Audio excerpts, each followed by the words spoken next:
This play, therefore, goes all the way to the very, very, very bare question of what is to be an Armenian.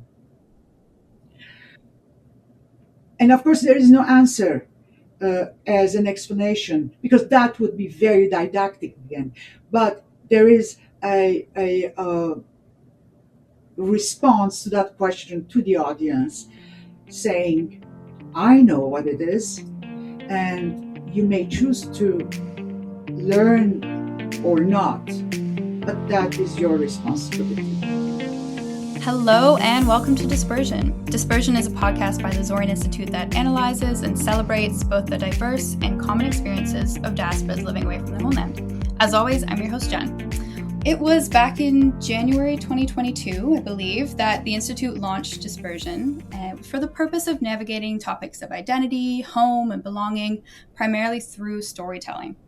When the idea for Dispersion was just that, an idea, we knew we wanted to focus on bringing people together to speak about the shared and the differing experiences of as living members of diaspora.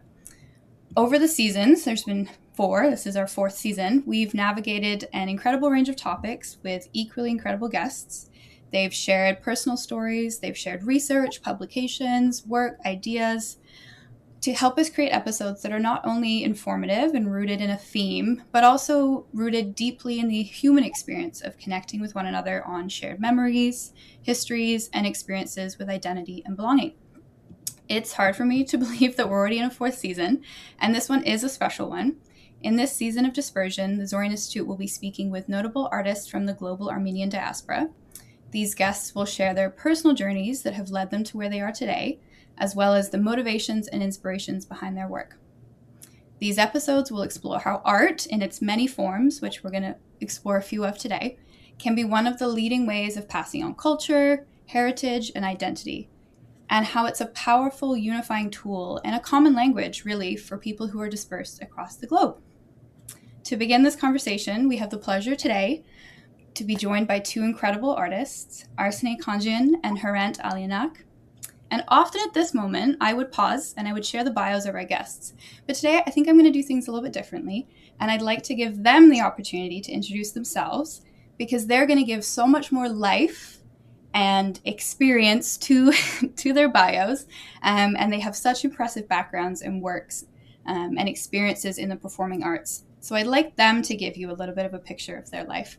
And Arsinee, I'd like to start with you. So perhaps you could share with us a little bit of your background, your early life coming to Canada, and then, if you'd like to, how that journeyed into the arts.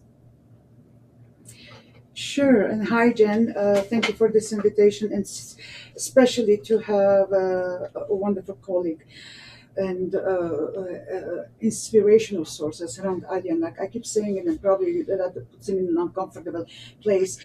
But Hrant has been a very important companion in my work in Atomigoyans and work as well. But of course, otherwise, an entire community in Canada of theatre goers. So thank you, Hrant, for being in this conversation today. So another interesting thing, I believe, between Hrant and me is that I came to Canada at the age of 17, and so did you. Is that not correct? Yes.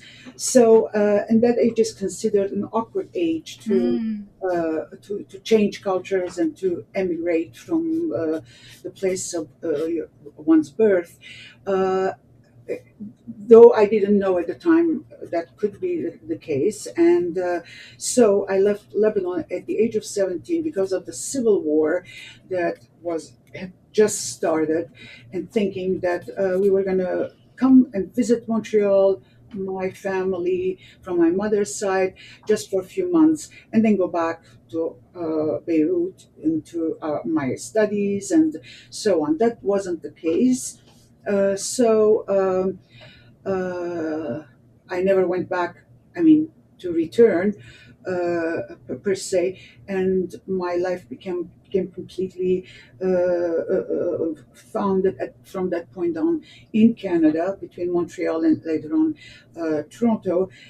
And I'm starting from there on because I think in terms of it, when I sometimes think I have had many lives, now I can reflect back, not everything, but that part was another life for me, from Beirut, where I lived in an Armenian community, went to the Armenian church with my parents, Armenian community center for activities, social activities, uh, uh, cultural. There was always a lot of theater in the Armenian community, and either new plays or plays from Armenians from Bolis, Istanbul, or other international playwrights. So it was a very active community, and my father and my uncle Arsen specifically were actors as well in that semi-professional. Let's say they were professional, maybe, but I mean, depending what the criteria are. So I knew about theater, and I loved the notion of being on stage, but it was not something that was sort of explored in me in Lebanon's or in Beirut, I should say. Even though I've done a few plays at the school with the Armenian Catholic Immaculate Conception nuns, and but that was very, very sort of small part of my exposure to theater. Then I came to Montreal, and because of the educational structure, I had the opportunity to study theater. But even with that, that was not an option to carry on a professional journey. So I went on with languages, language studies, and then masters in political science, which was also part of my interest. And it's until so I did community theater, non-professional, but community theater, and until I met Atem, and that's where I had my first introduction to the concept of professional acting. In this case, it was film, not theater, but we met at the theater. And at that moment, things changed my life again. Another life started in Canada, another chapter where I came to Toronto, and it was in Toronto that I was fully exposed to the theater works and the history of it, and the history of very particular Toronto, let's say, a temperament type of theater, many playwrights and directors. And it's at that moment that I was introduced to Hrant through Atem, who already knew his work. But I think he was, as much as I was, very sort of impressed and uncomfortable to approach Hrant, because his reputation was and still will remain in that history as one of the bastions of the Toronto theater. So, yeah. As Arsinee has mentioned, you both came to Canada at the same age. So I'd love to hear from you. Does your journey into the arts, into writing and directing, does it share similarities? No. I was born in Khartoum, Sudan. The Armenian community there was very small, a few hundred. But we did have an Armenian community center. We did have an Armenian church and an Armenian kindergarten school, to which I went. And then my education was in the English school there that was run by Italian Catholic priests. And when I came to to Montreal for the first year, I was going to McGill, but studying business administration, which I did not want to do at all. And in fact, I failed that year. And so we went to, my family was here as well. They didn't plan to stay, but the situation was getting bad in Sudan, so they decided at the last minute to stay. And so when we came to Toronto, because I had failed McGill. It was going to be very difficult to continue in university. And so I became a postman for about 2.5 years. And I started going to York University in the evenings to study whatever I wanted to study. And I went to acting school as well. So every evening I had 3 times acting school, a couple of times at York taking different classes. There was an Armenian community here, of course, but we weren't involved with it immediately. My dad was trying to find work to try and get himself established. And and I was more. That's when the Toronto theatre scene started happening. At that point, all that was happening was plays from England coming in, and there weren't that many Canadian theatres at that point. But that's when it all started: Factory Theatre, Tarragon, Passe Muraille, the Free Theatre, the Toronto Workshop Productions. And so I was writing as well, even though I was taking acting classes, and I was also very interested in writing.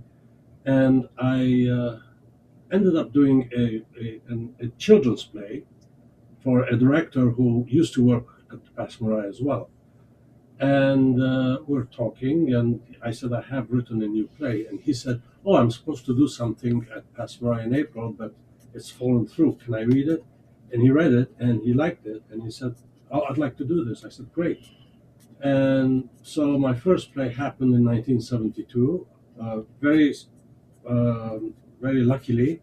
And it was a hit. It was a huge hit. It had a 4-week run, which is at that time was huge. And it was called? Yeah. What was the name of the play? Tantrums. Yeah.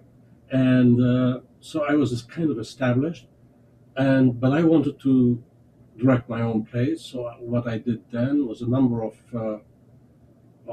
short plays. I spent a year just doing short plays to just learn how to direct until I got my chance to direct a full-length play, which mostly was at the Passe Muraille. So I was mostly interested. My work was very innovative, very different, very surreal. I was known to have these works with very little dialogue. It was all visual and with a lot of music. And so they were experimental plays. But somehow things clicked, and I had a very, very busy and successful career until, all throughout the 70s. It wasn't until later, during the 70s, I met a very good mutual friend of ours who has since passed, Kalust Babian. And he was the one who actually dragged me into the Armenian community, introduced me to everything. And he was a very, very culturally minded. He was very well read, knew a lot about everything. And so we became very dear friends. And it wasn't really until the 90s. At that point, I had directed other people's works as well, and had an acting career as well. But it was at that point we were talking about doing things about Armenians, and I came across this American writer. His name was Richard Kalinowski, who had written this play that was being done everywhere. It was called Beast on the Moon, and which I liked a lot. And so Kalust actually helped me produce all the 5 plays that I did with Armenian themes. So Kalust and I then interested Arsinee in doing the main part. And then, of course, Kurken of Zorian helped a lot by having a fundraiser and getting the play on its feet financially. And so we did the show, which in my opinion, was a very good production. And they had a good run too. Yeah, I had a good run. And so that's when I started focusing on the Armenian themes. And so the next play I did, I just produced it. There was a play called The Hats of Mr. Zunov, which was a Canadian production. and I brought it to Toronto. It was okay.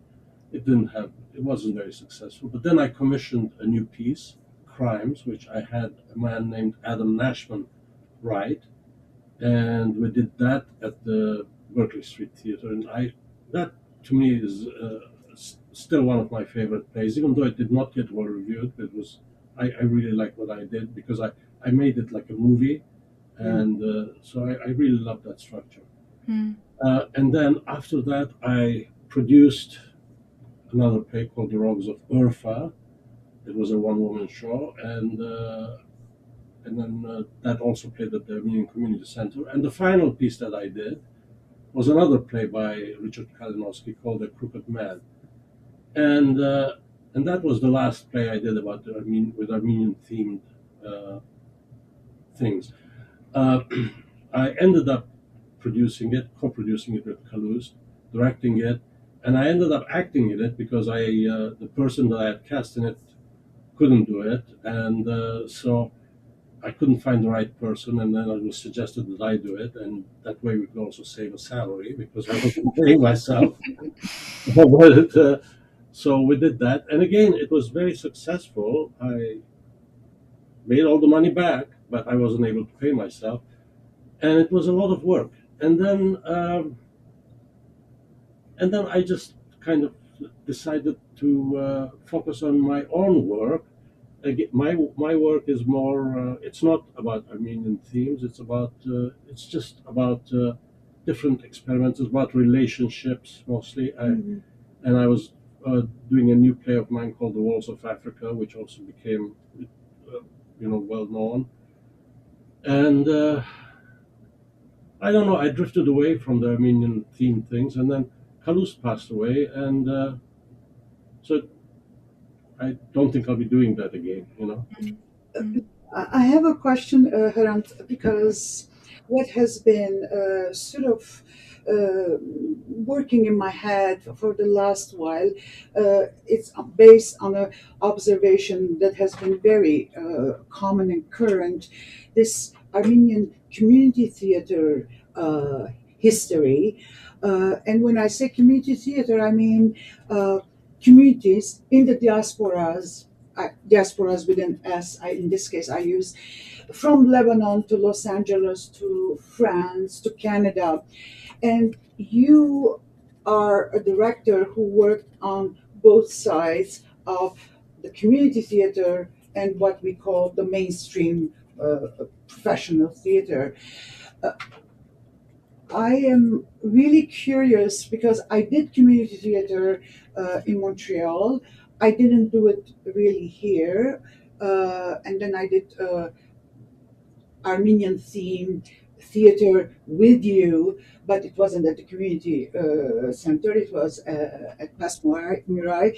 So I want you to give a sense of how and if the working way, style, were there shortcuts or not? Like, what was your experience working in both these worlds of real interest in theater, but one with a certain label on it and the other one with another label on it? Well, when we were in Khartoum, there was the Armenian Community Center, but it was all focused on sports. So there was a swimming pool, a football field, a basketball field, and tennis court, but there was no theater there. Interesting. Yeah.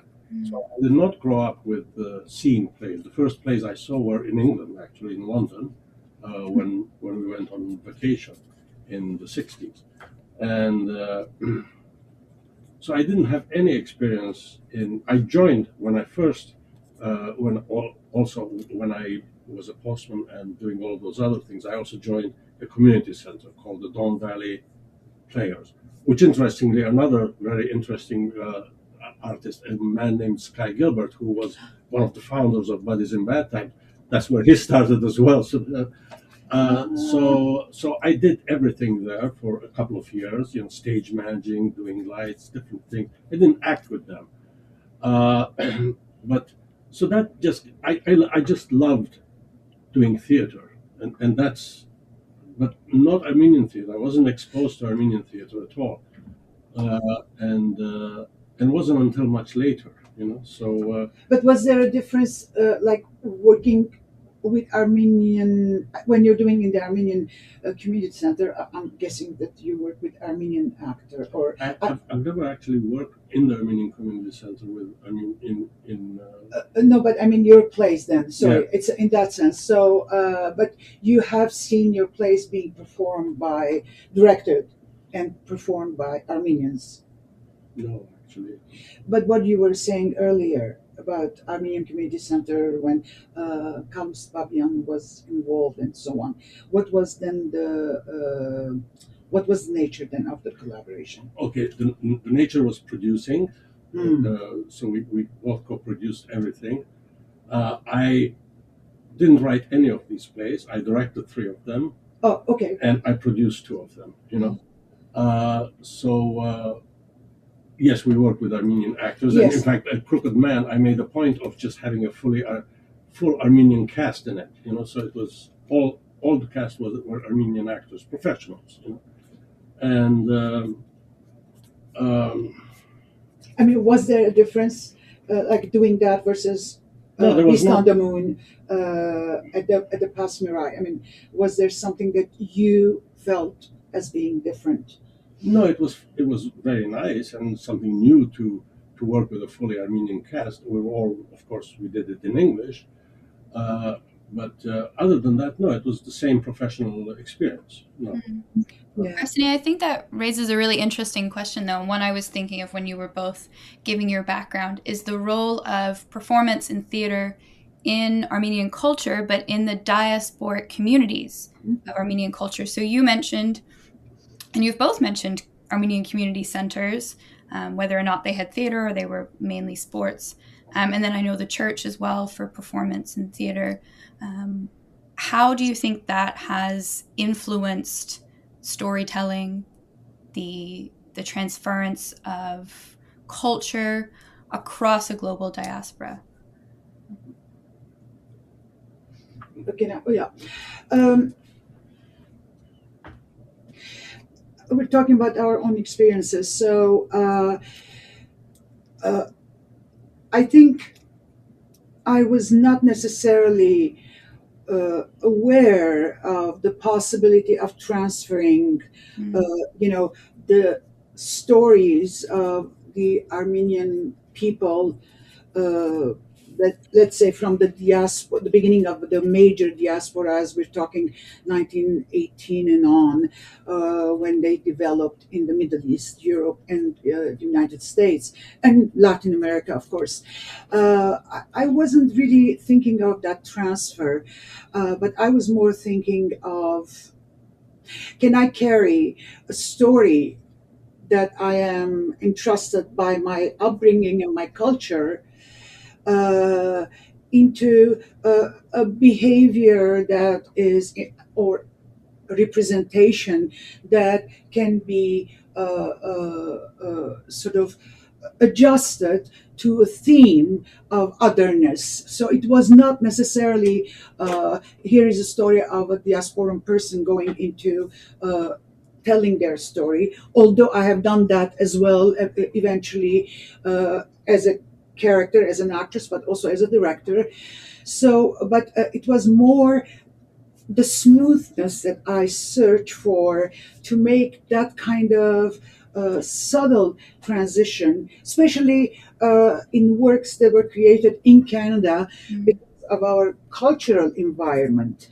I did have a version for didactic sort of storytelling for the sake of telling history, even though that history was very much part of my soul, spirit, and sort of even motivation often. But I didn't want it to be the sort of the constant reference, because that would have been limiting. There are so many stories of histories, and I love this word story and history because it's the same word. You take the HI away, or history becomes story. So and there are so many stories in this country. I realized that very soon. I mean, not only in Toronto, but even in Montreal, the question of bilingualism, therefore biculturalism, French, English, it was not necessarily diaspora, but it was otherness from the other, the English versus the French and vice versa. So those questions became very important. And so the subjects that I was pursuing, or I say that I'm the accidental actress or actor, but actress just to be precise about me, in as much as I came into the whole professional experience of it through my encounter with Adam, even though I was prepared, but it was not an option for me. Because of my upbringing, because of my environment, and especially this expectation of the expectations of my family to become an actress, to become an actor in the larger professional field. Community theater was accepted, but not if I was going to go into the professional. So that accidental encounter with Atom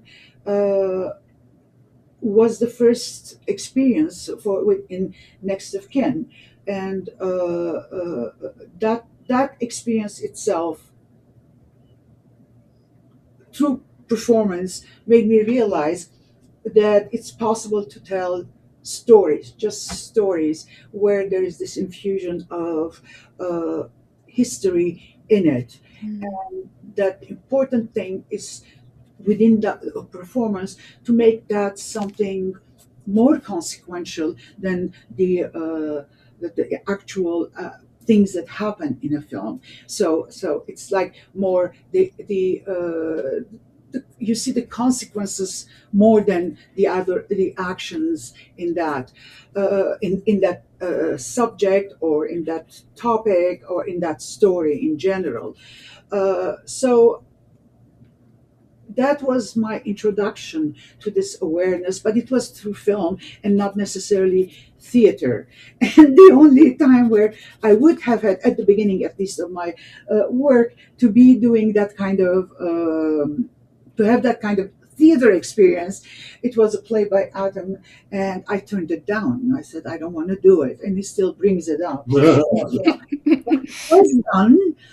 was done with actors at the Armenian community, from the Armenian community, and it won the Bullard Prize for multiculturalism at the time. We're talking 1986 or 7, perhaps.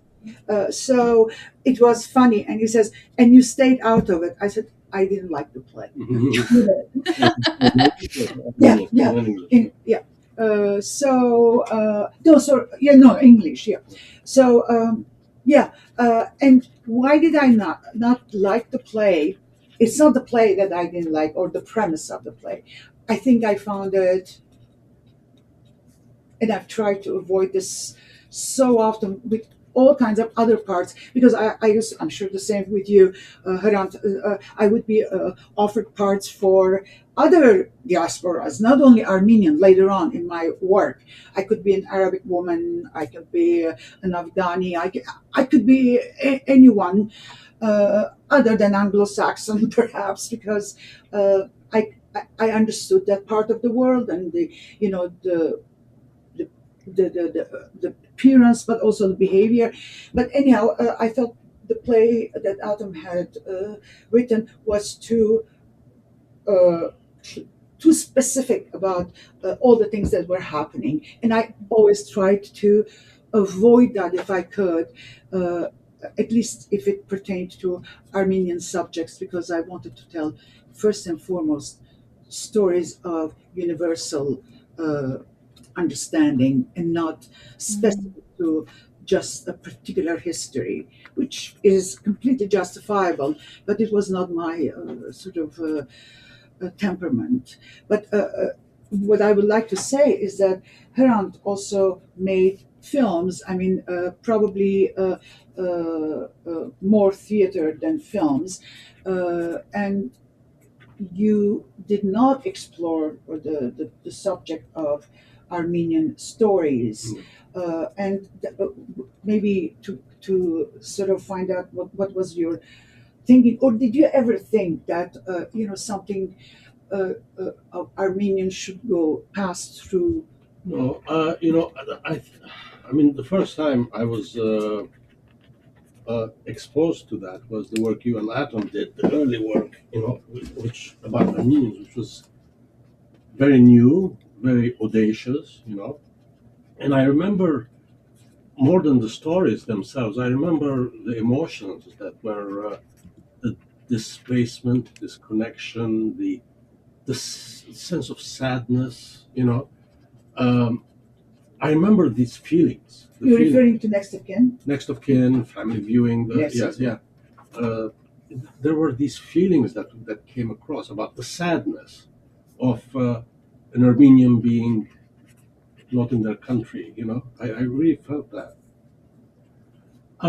For some reason, in where you grew in Beirut, there was a huge Armenian community. They were very into the Armenian history. We didn't have that in the Sudan. There were just a few hundred Armenians, so I wasn't exposed to the Armenian.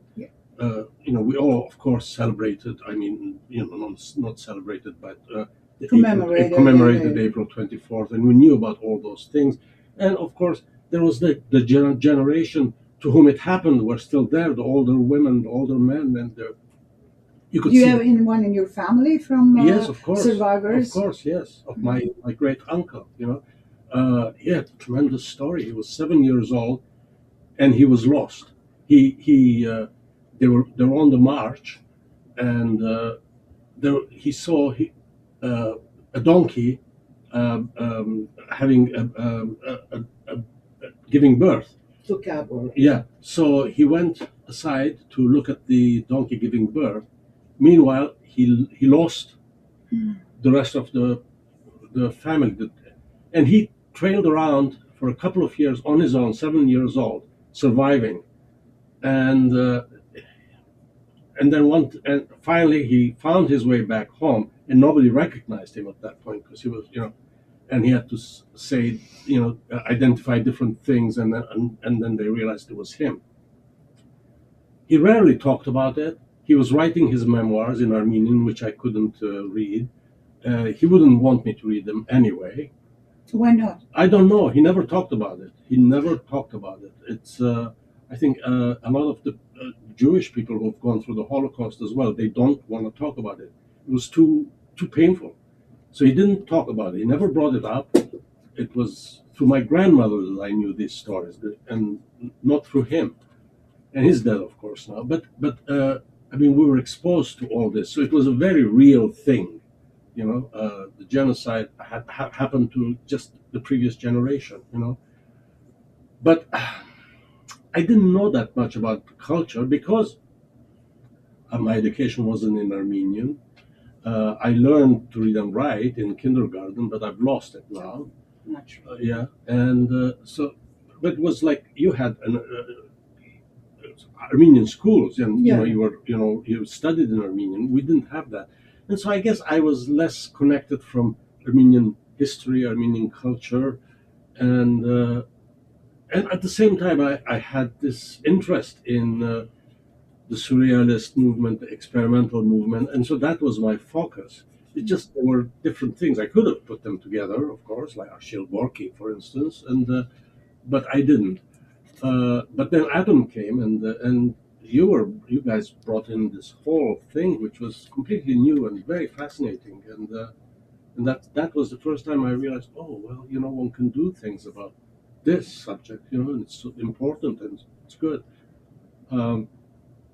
So I did what I could with the theater, but But it's very interesting because it is always that point of connection that matters. It's not the question of when, but when it happens. Yeah. Whenever it happens. So what you're saying is that connection happened to you with an identity, one of your identities, perhaps, if we can talk like that, in those terms about a diasporan identity. But it connected at one point when you saw Adam's work.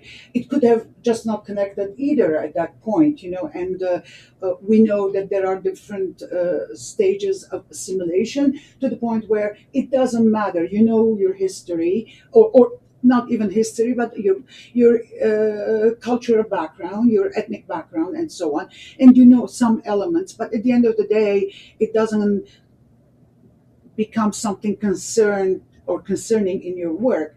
So in your case, I think what you had already, it seems, got revealed with the experience of seeing, and that's often, the way we discover a new way or a new sort of path. And in the case of Next of Kin and family viewing, but I would like to say something about Next of Kin, which was Adam's first feature on which I met him, and it was my first professional experience I was referring to earlier, is that we just saw it recently at TIFF, at the Toronto International Film Festival's programming. They were doing their 50th anniversary, something like that, 40th, 50th, I can't remember.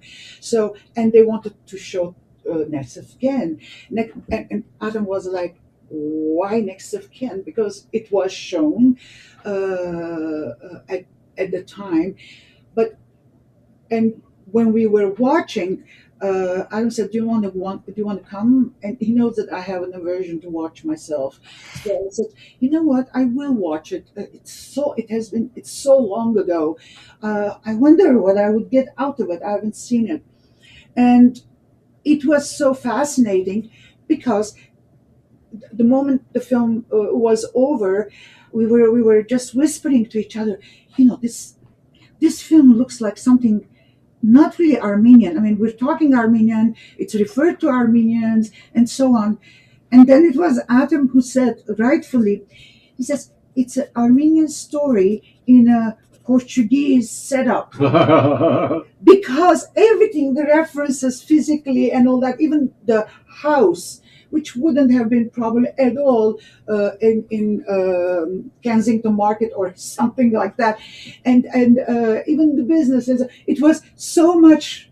I referred to him through visuals that the Portuguese community, who is very large in Toronto, it had influenced them as another background, but with an Armenian story, and that was, as I tell you this, I have goosebumps because I think that's what a diaspora can do in terms of becoming part of a environment of diasporas from so many places, and I think that's the connection. So that film did quite well ultimately. Adam disowned it for a long time, and a lot of people thought that family viewing was his first work, masterful, and so on, and he never brought up Next of Kin until much later. But now that we have, he has a body of work to which I participated, and somewhat, and we can have the freedom to look at everything without this, chip on the shoulder or discomfort. We were amazed how that work reached out to something larger than an Armenian story. It was a story that could be any cultures, but also physically it was sort of located in another European culture in this case. So I just wanted to elaborate about this experience of Next of Kin, and I think it was around family viewing that I met you. Yeah, because I was in it too. Yes, yeah. I met you in terms of working together, and and I met you just before that. In the short film that Adam did? No. No. This is just a moment of our meeting on the Danforth. We were coming out of a film. I cannot remember now what film, which was. I know. I think I know. Music Hall Theatre. Yes. Yeah. What was it? Armenian genocide film. So yeah. I was there. Yeah. You were there, Yeah. and then you were going to go to see something else, and I was so overwhelmed by the emotional outbursts that I had. I can't remember. Damn. I can't remember it either. Yeah, but I remember specifically the three of us standing on the dance floor, and you said, "Do you want to go?" And I said, "No, I have to go home." And and for years, perhaps you wouldn't know, you remember the moment, but I felt so silly afterwards that this film affected me. Silly in the sense that, as if I was still what you brought up in your questions, Jen. This borrowed memory. It's a borrowed memory to genocide. I was not there. Neither my parents, but my grandparents were. So it's the stories of the history that has become borrowed sense of awareness. And I thought, wow, I was so emotional, as if I was in it, and to the point that my present with you or doing something, I think you just asked to go have a drink or coffee, and I couldn't even do that. And then I thought, oh my goodness, that's almost like ridiculous. But that's where I was when we met. And then you did, in terms of my own evolution, and in terms of before meeting even Zorian and Zorian's activities and so on. But family viewing, we worked together. What was your sense of being in that film at that point? Was there something that you were doing even if with your performance? What was the experience of that, if you remember it so long ago? Yeah, I don't really remember that. It was one day's work, we did all the scenes in one day. I just remember enjoying doing it. I remember, was I smoking a pipe? I think I was smoking a pipe. And I don't remember. Yeah, but you're so excellent. The other thing that Hrant and I share, and I don't know why, especially in your case, you have been immersed so soon, so early in the English language literature. I come more from a French background, so there is nothing that is to be justified here. But we both, as actors, kept our accents throughout our professional life. It's interesting, isn't it? I have a sister who's 2 years younger than me. She's not an actor, but she's lost her accent. She has practically no accent. Now, I can do that. I do that with French, but English, it has evolved. But still, and I think that is an indication of itself. Do you think so? Yeah, of connection. Well, I think that if you come at that late an age, it's hard to shed your accent, My sister is 4 years younger than me. My brother is 9 years younger than me. They don't have accents. Of course. But my sister's saying 2 years, it's not a big difference. It's the same for me, Arsinee. You'd never know, but I grew up in England. I spent my first 16 years of life in England. So I had a British accent. My parents both still have British accents. My brother is barely 2 years younger than I. And still, we've been here, I'm almost 30, so we've been here 15 years. Still has an accent. I have no shred of an accent. You would never know. No, I wouldn't have known. Exactly. When I speak to people and I tell them that's where I grew up and I've been back a lot since, I used to go out with my mom, who has a very strong English accent, and people would think we weren't related, right? I would say, well, yeah, it's my mom. And they would think, no, like, be serious. Surely that's not. And I said, seriously, that is. But the accent was so different. But my brother still has a pretty true to form English accent and has been here as many years as I have, is just involved in Canadian culture, I would say. Neither of us are predominantly in the English diaspora here. Not that there really is a defined one, but so I think it does differ with siblings. And it's always been fascinating to me from a linguistics perspective why that happens. So it's really, really interesting to me to hear you both describe different experiences. But so you were about to say something in terms of why you think that might be. So beyond like a linguistic and the way we develop in language, culturally, do you think sharing stories, embodying inherited memories of Armenian culture has kept you closer? I don't know. I don't know. Do you want to go for this? Because I'm going to suggest something. I don't have any research-based information on this, but it is an interesting question for me. And I think, in an odd way, it's that acceptance of the otherness. Even though you struggle with it, perhaps, I don't know how much you struggle in your professional context, but I did struggle because in Quebec I was not sort of accepted as a Quebecois actor because I didn't have the Quebec French accent or the Quebecois way of speaking. It was more standard French, my French, as I came from Lebanon, and I continued. But in France, I played parts in film and theater without ever anyone wondering or assuming that I come from elsewhere. I have played characters who are French or on French stage and so on because I do not have an accent. Now, why did I keep my English accent? I can't say that I did it on purpose, but I can't say that I did a lot of effort to lose it either. And maybe somewhat in the Anglophone environment of Canada, I thought I am who I am, whatever way I would be accepted. I'll fight against the stereotype, but I also would like to keep this because it's not a stereotype. It's part of a reality of this country. If I was in France, maybe, or in the States, let's say, maybe it would have been different. So I think there is this unconscious, unconscious,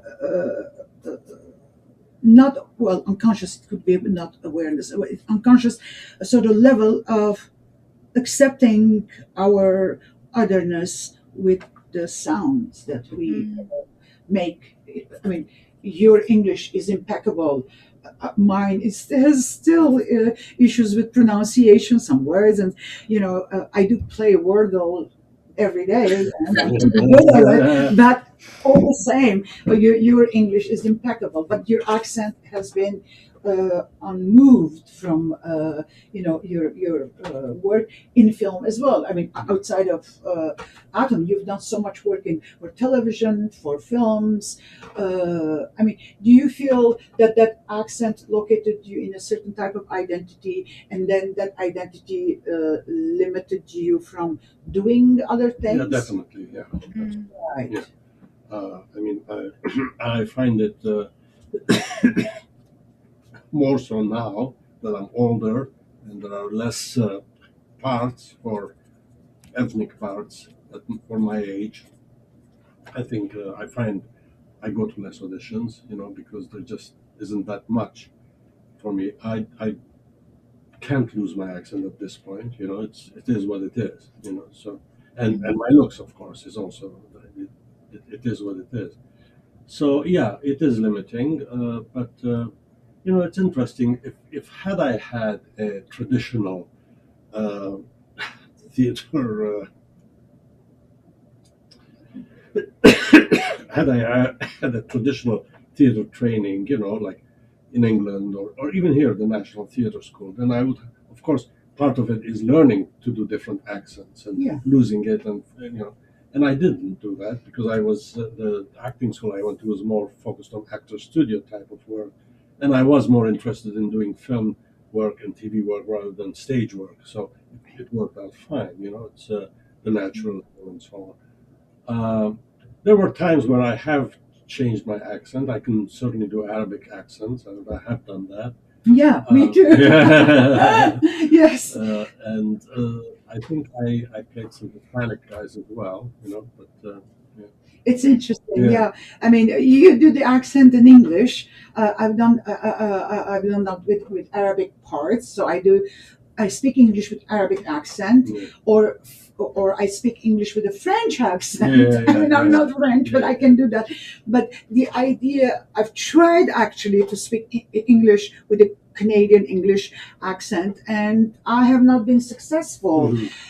So what is that?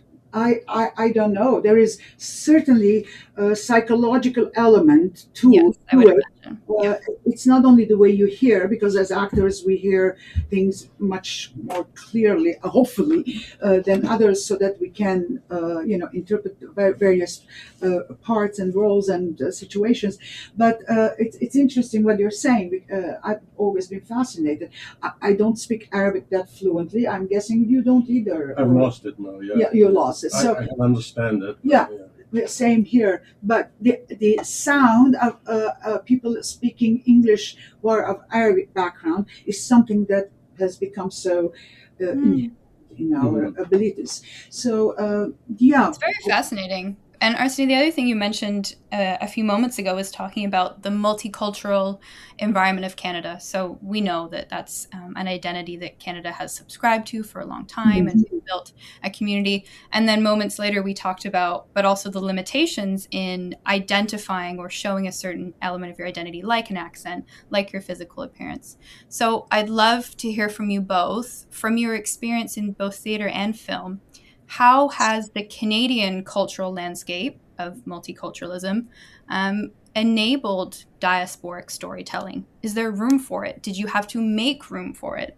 And how do you think that's changed over the last, let's say, few decades? Well, I think it's actually it's a plus to be ethnic. Certainly, as far as theater goes. You can see it. There's a lot of multicultural theater happening.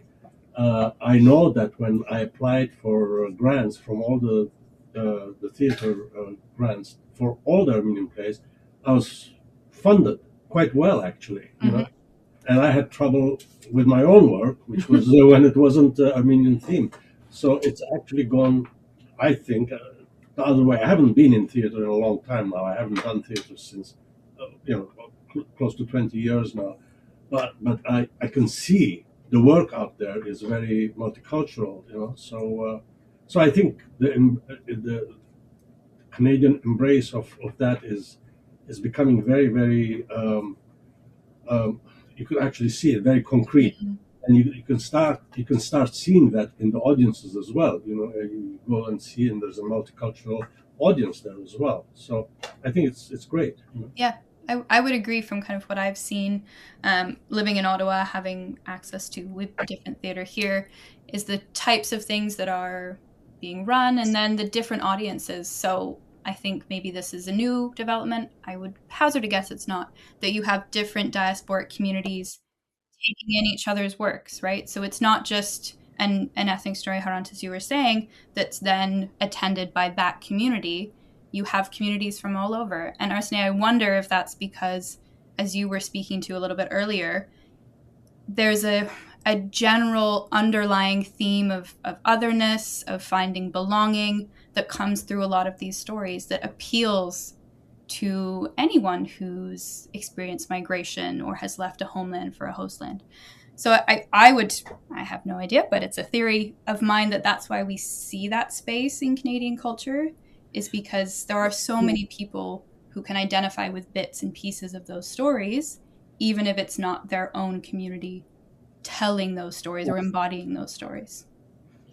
Well, I mean, I have to say that what Hrant is describing being absolutely true for the last 25 years or so, more or less, more I would say. But there was a specific intention and activation of that notion that in the arts in Canada, specifically in theater, and later on in film, and later on in contemporary dance as well. I mean, another stage work like theater that is fascinating to observe and learn from around the subjects. I think there was enough lobbying, let's say. It's a big word for artists to lobby, but for very sort of active cultural figures who wanted to have ability to be on the same mainstream stages as the English Canadian play.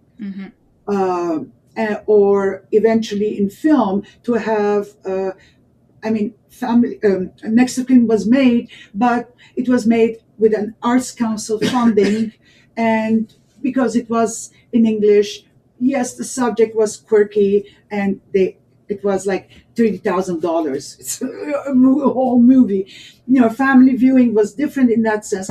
So, for instance, I would say that Atom had to change his approach from Next of Kin to family viewing, partly keeping a lot of themes, but changing the context of that theme in a much more Anglo environment, only to make sure that he can get a bigger budget and bigger support. So that evolution in the policy of multiculturalism, and it says multiculturalism, but we're talking about specifically culture in the multi system. That took a little while, but it happened. It hung on. It hung on for most of its ambitions, and more there were filmmakers, theater directors, plays that were completely and even more positively, as Hrant says, taken on, so that in a way the arts councils or Telefilm abide to that policy of multiculturalism, because it, like today, where we have to have a certain quota of women and artists of different backgrounds, but that includes, it does say, of different color, in that sense. So it evolved, and it evolved within Canada independently from other countries, and then the last movements with Me Too and all this, it became a more I wouldn't say lost, but integrated to that larger considerations of otherness, if it's identity as binary or not, and from color background, different religious background, all of this we're seeing in culture express itself. But this doesn't mean that it's really 100% there, or it's 100% honestly there. And it's important, this consideration, especially the honest part, because only, not even 10 years ago, I was rejected for a part at the Tarragon Theatre for a character that I had to play, who is Russian during the Soviet era, and it's a two-hander where the adult child, is confronting his mother about her commitment to a lot of issues in the Soviet Union, social, political, and neglecting him in a way. And I was told indirectly, but proven eventually, I won't go into those details how, but that I didn't get the part, even though I went 3 times, and the director seemed to be very excited. But the artistic director decided that I have an accent, and that would be troubling for the audience. They wouldn't understand why the mother has an accent and the son doesn't, even though the son had emigrated out of the Soviet Union. So this is not even 10 years ago. It does happen. You're going to tell me, okay, that's 10 years ago.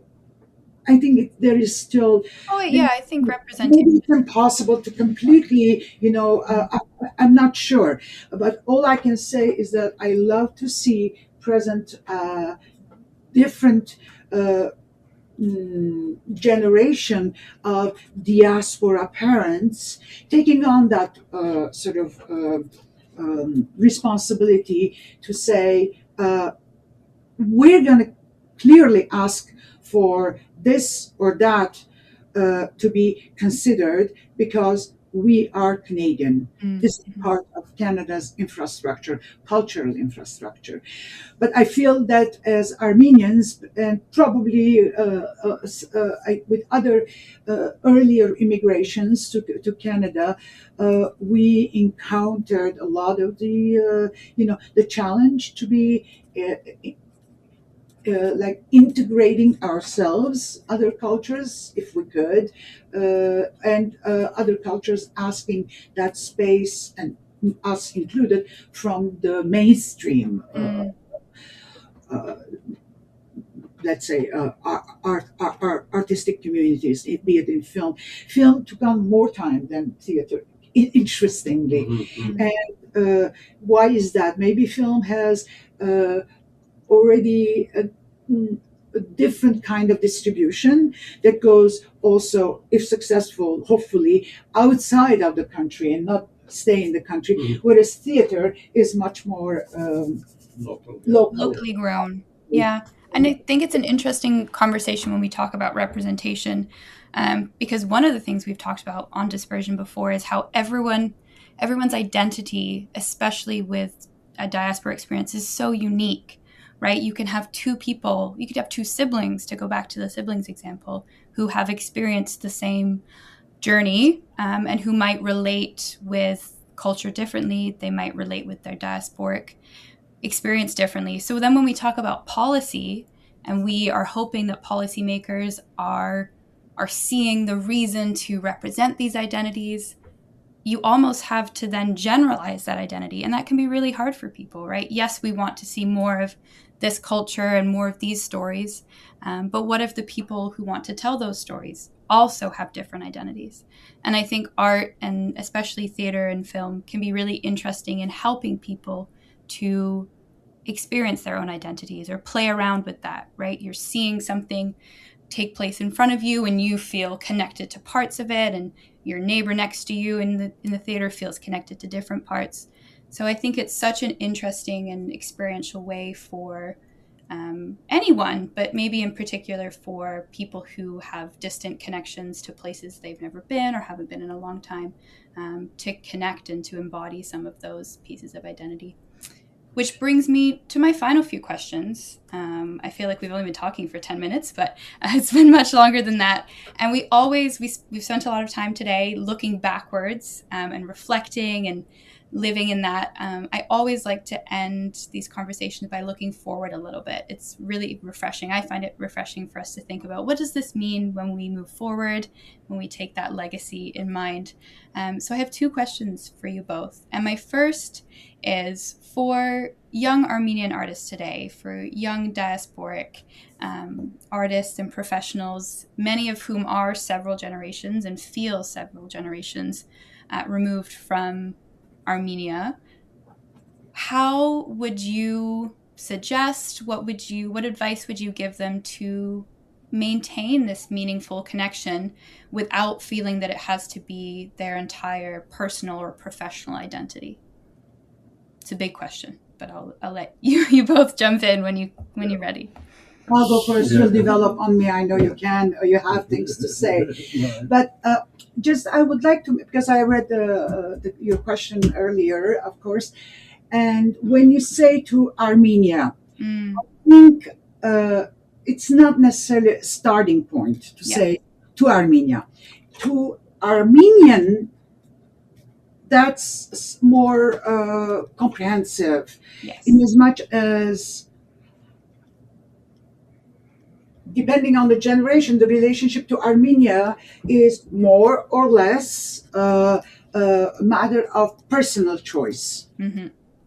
To connect with Armenia, to go and see Armenia, to understand the culture in its on his or her own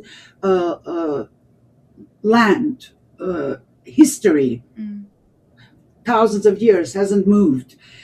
There are people who have carried out that sort of relationship. I certainly have. And I certainly have realized also that by going with this sort of sense that, oh, I'm Armenian and Armenia is going to be giving me a further understanding of how to carry myself as an Armenian in the world. It was not false, this aspiration, but it was not necessarily met either, because I met another completely different version of what I would have imagined Armenian to be. Right. If earlier you were talking about Khartoum and the difference of your very tiny, small community versus the Lebanese Beirut community, in a way, I understand that so naturally. I don't have to reflect on that. It makes sense to me. Everything that you're saying, I see it. But when I went to Armenia, I thought, whoa, this is something else.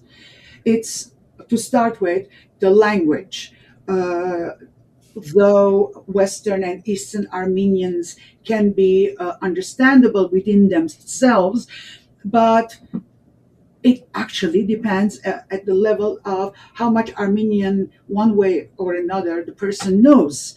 More you know Armenian as an Eastern Armenian, or more you know Armenian as a Western Armenian, more you could understand each other. But otherwise, I'm guessing it would be more difficult for you. Very difficult. Yeah.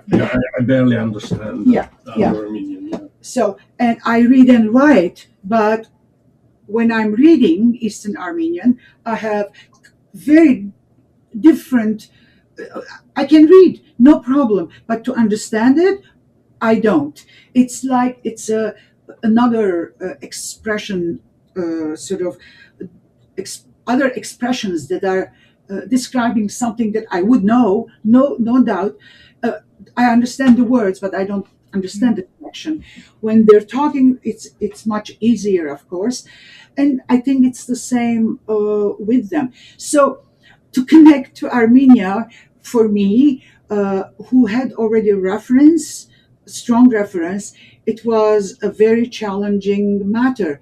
Did it make me more Armenian or less Armenian? I would say it didn't have any effect on my own identity. However, it had a big effect on my political understanding of the larger history of Greater Armenia, including the Anatolian part that has been completely taken over after the genocide by the Turkish state. So that history and the present situation of Armenia, Artsakh, Nagorno-Karabakh, those conflicts of identity and history, I don't feel that I am as capable to tell about them artistically. And even I have been offered at times parts to play an Armenian or a person from Karabakh, and I couldn't do them for different reasons, but I was also relieved that I could not do them because I was not sure that I can play those characters, even though I can play an Arabic sort of person, but it was not natural to me because that history, though Armenian, had such different influences from, and this is what I would love to talk about just eventually. It's about perspective. perspective on an identity. I did not have that perspective growing up or naturally. So I objectively understand that if it's really, really necessary, I can, of course, I'm an actor, so I can do the work. But the closest I came to it is to do this play that we did in Berlin last year. It was a commission by the Maxim Gorky Theatre for Atom to write a play, and it's called Donation. And in it, I am exploring this entire journey of, through Atom's work, based on my experiences as an Armenian with a professional background in theater representation, let's say, and through his work, mainly Ararat and the meaning of Ararat historically, and all the way to my activism in Armenia, because, even though I'm saying it's a question of perspective and I can't perform it, I have been very active politically, let's say, or cultural, social, political work for a number of years, working towards stopping corruption, working towards bringing democracy, working towards this connection of Western and Eastern Armenian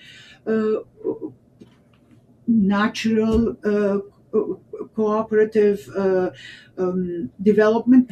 And at one point I had to stop, literally, almost cold turkey, especially after the war in Nagorno-Karabakh. And this play, therefore, goes all the way to the very, very, very bare question of what is to be an Armenian. And of course, there is no answer as an explanation, because that would be very didactic again. But there is a response to that question to the audience, saying, I know what it is, and you may choose to learn or not, but that is your responsibility. So I think this, and it becomes therefore a matter of perspective that develops one's story within that history of identity. I don't know. What do you say? So, sorry, just to finish with the. So, in terms of young people, my feeling is that they have to start from that perspective, whatever is their perspective. Right. It's not by what they learned in history books, and I hope they do learn in history books, that they do learn the research, the available history, cultural references, plays, films, they see all of it. But at the end of the day, their experience of doing that and my experience of having done is not going to be the same generationally, because I have something behind me that brought me up, or I don't know, was the context, and it's not going to be the same context. So their context is going to be their perspective, and they're going to decide how far in which direction they have to search that. And that would be something very exciting, because if it's not binary, then it's going to go sometimes with the feeling all over the place, but all over the place is also what the place is about. So it would be something that they should feel confident about. If they want to do it directly or indirectly, it's all part of a larger globalization of culture, if it's not economy that we're talking about. And I think the larger globalization of culture, because of the economic globalization, has been more successful than the economic one. We have found much more connections and successful outcomes with that kind of. So I say to the young people, don't think that you have to be like your predecessors. You can understand them, you can analyze them, and then you can, most importantly, through your talent, suggest that perspective. So I don't know. What do you say? Yeah, I agree. I don't have that much to say about it, other than you could see in Canadian both theater and films that people are saying different stories about different cultures, and it's very interesting. It's very accepted, and so don't shy away from it, because people are interested. It's there's films about Chinese Canadians, Japanese Canadians, Arabic Canadians, and it's all a different East Indian Canadians. It's all very interesting. It's all very, very interesting. So embrace it if you want to, or just become a Canadian. But that's part of you. I had a choice in the early days, to when I was going into acting, to change my name, but I never thought I could do it. It's that my name is a very, very difficult name, and it's given me a lot of grief all throughout my career. More difficult than mine? Well, yes, and misspellings. If you go on IMDb, it's like it's spelled a million different ways. On IMDb, it's spelled different ways. Well, okay, it's worse than mine. Yeah. You'd think they could get it right. No, there at least. But I don't know if they've changed that, but I used. Some idiot spelled my name in a different way, and that continues going on. So it says I've worked under these different names. I haven't. It's misspellings, But I just never wanted. Instinctively, I never wanted to lose that identity. This is my name. This is how I'm born with. It's difficult, but there you go. So. That's a very important question. Actually, it really matters in the world of representation. You would have been probably differently perceived altogether if you had English Canadian name, or a European name, or Western European name, or even Italian name to a certain extent. But I had the same impulse, the same decision, and I was suggested, very interestingly, not even in my film work or theater work, but in the context, because I did my master's in political science and public administration. I ended up working at the Ontario Arts Council in the film department, but not when Atom had been already founded. It had nothing to do with me, so I didn't have any history of what is the word of interest, something of interest. What is the word? I know what you're trying to say. Conflict of interest. Conflict of interest. Atom. So it was later on with film, photography, video artists, who are introducing a whole new way of making films that we call films, but we called at the time film art, because video was considered more artistic than the industrial form of film. So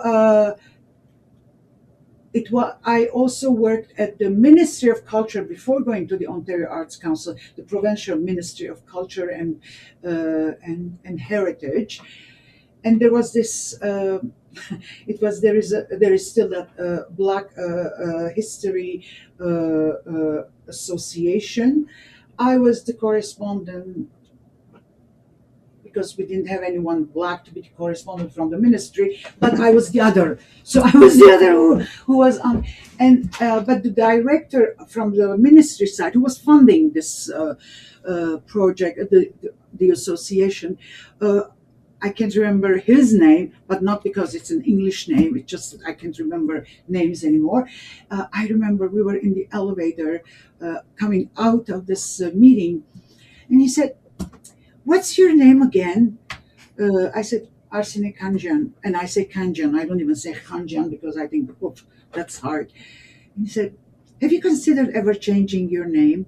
And this is a man who is the head of a heritage organization, association. I just looked at him, I was surprised, not by the question, because I've been told in other places, go back to your home, but that's okay. But this man who is working for heritage and, ethnicities, culture, different cultures, I said, no. He said, why? I said, there is no name that I like as much as my name. So it was my answer. I didn't know what else to say, and later on, when I fully immersed myself into performance, I thought, no, I'm not going to change my name. It's okay. They're going to mispronounce it. I'll make jokes about it. But at the end of the day, my name is going to stay my name. And that is, next to the accent, probably the two silly, but absolutely. That's the identity. Yeah. Significant, and it's also significant, right? Yeah, it forms a part of your identity. That's significant. Yes. Yeah. And we've again, another favorite conversation of mine on the podcast was about the palatability of, I don't even know if that's a word, but which part of our identity is palatable to the society that we exist in, right? And how all of us do it, no matter if your background and the context you're in, we chop and we change our different identities. But that there's an additional layer when you are from a diasporic community, because you have so many identities that sometimes compete. And your name and your accent and what you choose to wear and what you choose to do with your life professionally, I think are all pieces of that are maybe questions not everyone has to think on so in depth. I mean, today it's a different reality. We call our son Arshil, and it's not the most obvious name either. But he never came home and said, "Mom, why Arshil?" I mean, it's like, and we didn't give him my last name only as a middle name, but not as Khanjian Egoyan, only because we didn't want to complicate his name. Arshil was bad enough, we thought. It turned out that no, his friends at school had all these names with consonants and vowels, like Hrant. It's a very, very difficult thing when you think about it for an English speaker to say h and r in a Hrant or Hrag or Hrair. It's like, but it's an obvious thing in Armenian language to have two consonants and a vowel. There are all these names that have all these combinations. And so he learned his friend's name. The friend didn't ask his name. How come it is, no one mispronounced his name except if they wanted to make a joke or something. So this generation doesn't have that name identity as something that establishes your otherness, but it becomes a kind of obstacle as well, for people to feel comfortable sliding into a relationship. So, I mean, the interview today is with a certain generation, but I think an important one for the next to realize how things were and not to take for granted what they are pursuing. Not that they shouldn't or they should be, scared, not at all. It's just that when you have the background history of an identity, then you can explore further and do whatever you want with that identity. You can actually own it, not only as saying, yes, I was born into this ethnic background, but you can say, yes, I was born into this Canadian background. And then suddenly your ethnicity doesn't become an ethnicity anymore. It becomes a Canadian identity that is the larger perspective. Yeah, fantastic. I think that's a lovely place to end. I know we had so many more questions that we wanted to get through, and I think we could probably talk for hours. And I could listen to you both talk and share for hours. So maybe we'll have to have a part 2 of this conversation. But to end, I just want to say thank you both so much for your time and your conversation. Your contributions to the artistic world have been rich and well appreciated. And we appreciate you being here. Thank you both once again. Jen. Well, that is all for our episode today. Thank you again for tuning in and listening to another episode of Dispersion, a podcast by the Zorian Institute, a nonprofit organization that serves the cause of scholarship and public awareness relating to issues of universal human rights, genocide, and diaspora-homeland relations. If you'd like to learn more about diaspora studies or about the Zorian Institute's other projects and programs, we invite you to visit our website at www.zorianinstitute.org and find us across all your social media platforms at Zorian Institute.